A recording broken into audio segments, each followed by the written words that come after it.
Vamos conversar com um cantor e compositor mineiro, Nobá.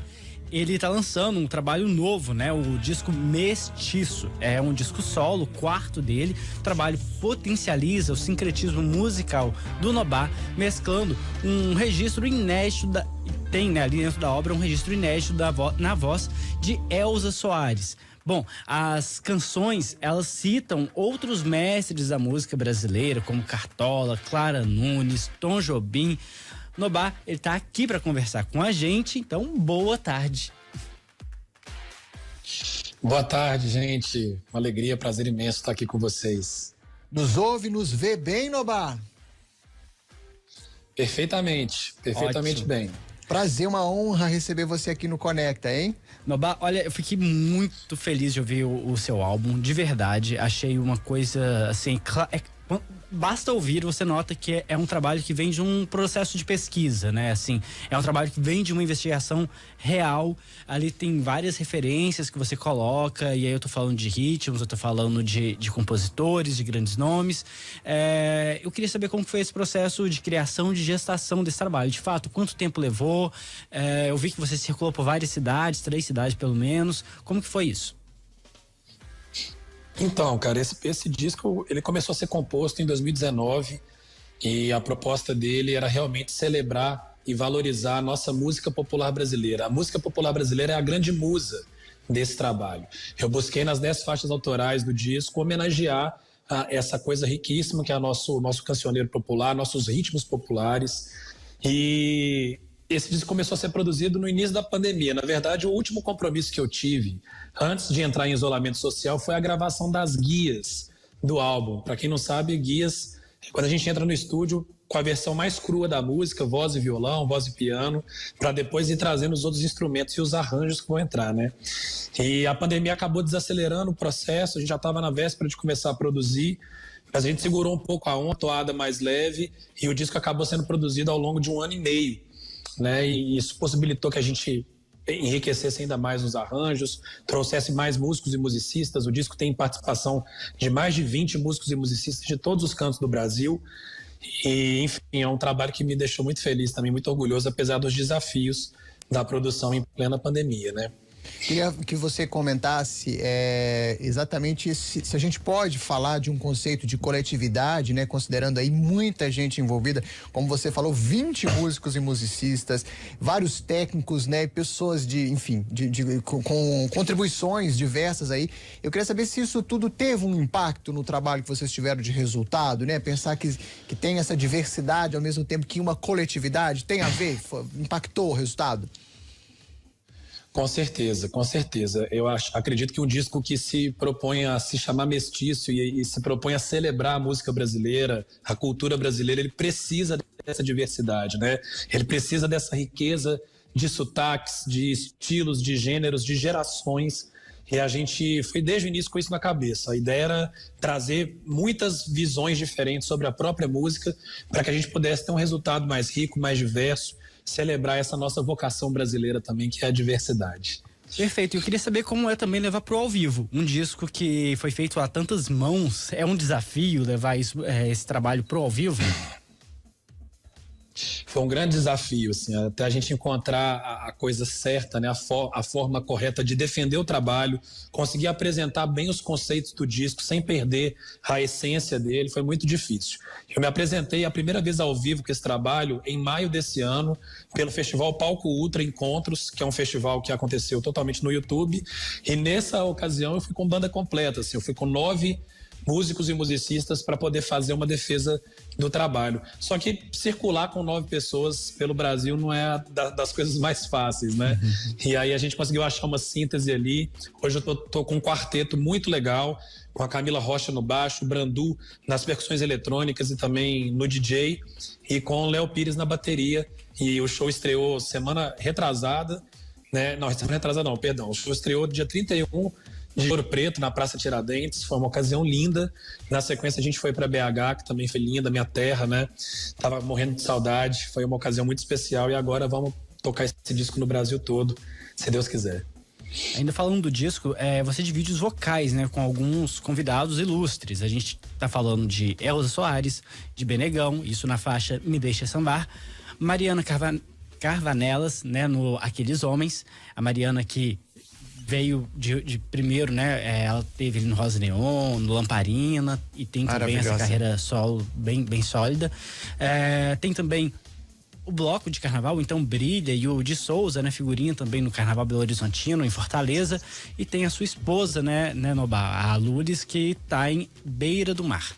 Bom, eu queria saber tudo, na verdade. Queria saber como é que você chegou a esses nomes, queria saber como foi trabalhar com essas pessoas, como que elas receberam o convite, mas a gente não tem esse tempo todo, então vou me contentar em te perguntar como que foi trabalhar com esse grupo, né, assim, esse arranjo todo. Olha, foi um prazer imenso, assim, porque eu trabalhei com artistas pelos quais eu nutro grande admiração, são referências para mim, né? Pensar em Elza Soares e Benegão, a gente está falando de dois dos maiores nomes da música brasileira. No caso da Elza, um dos maiores nomes da música mundial, é um fenômeno, uma grande artista, uma artista que deixou sua marca na história da música brasileira e que realmente influenciou gerações e mais gerações de músicos, né? De compositores e tudo mais. Trabalhar com ela foi um prazer imenso, assim, foi maravilhoso. Eu tive a honra de tê-la no disco, no episódio do disco, na canção que homenageia o samba. E a Elza foi uma grande cantora de samba, principalmente no início da carreira dela. E tê-la comigo foi um presente cósmico, né? Uma grande bênção, assim, de uma rainha, agora eterna e saudosa, né? E, enfim, o Benegão é a mesma coisa, assim como a Mariana Carvanelas, que é uma artista contemporânea, com quem eu já tinha feito outros trabalhos, já tinha feito shows, já tinha convivido muito. A galera do Então Brilha é a mesma coisa, é um bloco com o qual eu trabalho já há mais de 3 anos, e especialmente nessa faixa que tem uma intenção de valorizar a luz das pessoas, fazer com que as pessoas acreditem em si própria e tenham no seu amor próprio a sua grande fortaleza. Isso casa perfeitamente bem com a ideia do Então Brilha, né? Que vai do Mayakovsky ao Caetano, gente é para brilhar. Enfim, Lulis, que é minha companheira e sempre esteve presente comigo em todos os trabalhos. Eu acho que acabou sendo um time luxuoso, assim, que está ali dentro. E para minha alegria, ressaltando as canções que eu escrevi antes e com tanto carinho. Deixa eu só fazer uma passagem rápida aqui. Eu acho que o nome não poderia ser outro, né, Nobá? Mestiço, eu acho que esse nome é muito oportuno. O nome diz muito sobre esse trabalho. Só uma passagem rápida. Ó. Em Jovem temos aí toque de capoeira combinado com metais. A gente tem referência em Canto das Três Raças, de Paulo César Pinheiro, Mauro Duarte, eternizada aí nas vozes de Clara Nunes e Elza Soares. Em Mestiço tem a Vapor Barato Grande aí, cantado por Gal Costa. Aí Aqueles Homens e Água de Beber de Tom Jobim e Vinícius. Ainda tem um sample aí de Preciso Me Encontrar, de Cartola. Rapaz, é muita coisa, tem muita história da música brasileira aqui. Eu queria saber sobre o seu desafio de ter todas essas referências e essas presenças e ainda assim ser um trabalho que tem a sua assinatura. Como você conseguiu fazer isso? Olha, é um território, para mim, já sagrado, né, da música brasileira, mas um território que sempre fez parte e ocupou um lugar de centralidade, tanto na minha pesquisa, quanto na minha discoteca, enfim. E agora ele ocupa esse espaço dentro da minha composição, né? É um primeiro disco dedicado, assim, totalmente à música brasileira. E eu me senti muito à vontade, para te falar a verdade, sabe? Assim, foi um lugar que eu encontrei uma forma de cantar, uma forma de escrever as canções, uma forma de trabalhar os ritmos que sempre pareceu ter sido minha, assim. Percorreu com muita naturalidade pelo meu corpo e eu não podia fazer isso sem homenagear os grandes mestres e mestras que vieram antes de mim e que abriram caminho para essa potência que é respeitada e reverenciada no mundo inteiro. Tem uma canção no disco chamada Menina Herê, inclusive, que eu falo sobre isso. Eu personifico a música popular brasileira na pessoa de uma menina herê, espivitada, jovem, com um corpo solar, que me convida para dançar e eu aceito esse convite, vou com tudo, pedindo licença, claro, a quem veio antes, com todo respeito. Olha, ótimo. Eu queria, antes de passar para a pergunta, fazer um comentário ainda sobre o disco e recomendar que quem está nos ouvindo, quando der, escuta, já tá no streaming, né? Lindo, o disco Mestiço, ele tem muito por que ouvi-lo. Inclusive, a construção dele é tão interessante que ele tem uma espécie de arco, né? Pelo menos eu percebi isso. Ele parece que ele tem um nascer ao pôr do sol, que sabe? Legal. Ele é uma coisa bem curiosa. Eu queria saber, para além, né, do streaming, de ouvir, dá para ver esse disco, né? Tem muitos clipes, muito videoclipe. Isso foi pensado originalmente ou foi uma consequência? Queria saber como foi transitar por essas multilinguagens. Então, a ideia do Mestiço, a princípio, era ser um álbum visual. Eu queria fazer com essas canções um grande filme que reunisse diversas linguagens, trabalhando com colagens animadas, ilustrações, com a linguagem cinematográfica, performance, etc. Mas acabou que não deu muito certo, a gente não conseguiu viabilizar essa produção, que é uma produção muito ostensiva e acaba sendo muito onerosa também. E aí a gente preferiu, então, escolher 3 singles que representassem a alma essencial, o conceito do trabalho para poder ir para esse audiovisual. Pegamos ali um primeiro capítulo que começa com Meninerê, que é justamente isso que eu acabei de comentar, né? Pedindo licença para entrar nesse território da música brasileira, pedindo permissão a quem veio antes e chegando, aceitando o convite que a própria música me fez, porque quando eu comecei a compor essas canções, elas chegaram todas de uma vez só, com um canal aberto, assim, recebendo elas e, enfim, fui trabalhando muito à vontade.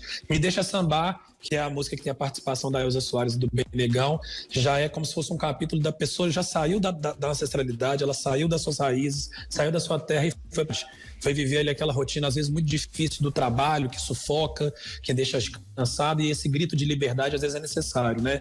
Me deixa passar, me deixa sambar. E Aqueles Homens, que encerra a trilogia que a gente lançou antes, com a participação da Mari Cavanelas, já traz uma visão um pouco mais amadurecida, um desejo muito grande de compreender o universo e trocar com esse universo, né? E de aprofundar essas energias, tanto na que mora dentro de mim, quanto na que mora fora. Então é uma pílula aí, mas um dia, quem sabe, a gente ainda consiga fazer os outros clipes para poder fechar essa obra. Maravilha. Lobá, a gente precisa só dar uma corrida aqui. Já ficaria aqui uma tarde inteira. Você é agradabilíssimo aí. Bom de papo, né? Mineiro, quando se encontra, né? Você ainda deve estar com saudade da terrinha, então. Falando de música ainda, né? Falando de música brasileira. Música, pensa, de mineiridade. Que é uma figura que tem uma característica ainda de cantar Belo Horizonte, né? Ele traz muito BH, muita referência, inclusive tá nos clipes também, essas referências. Maravilha. Então isso tudo é bem forte. Muito obrigado, viu, por estar aqui com a gente. Tenha uma ótima tarde aí. Volte mais vezes, por favor.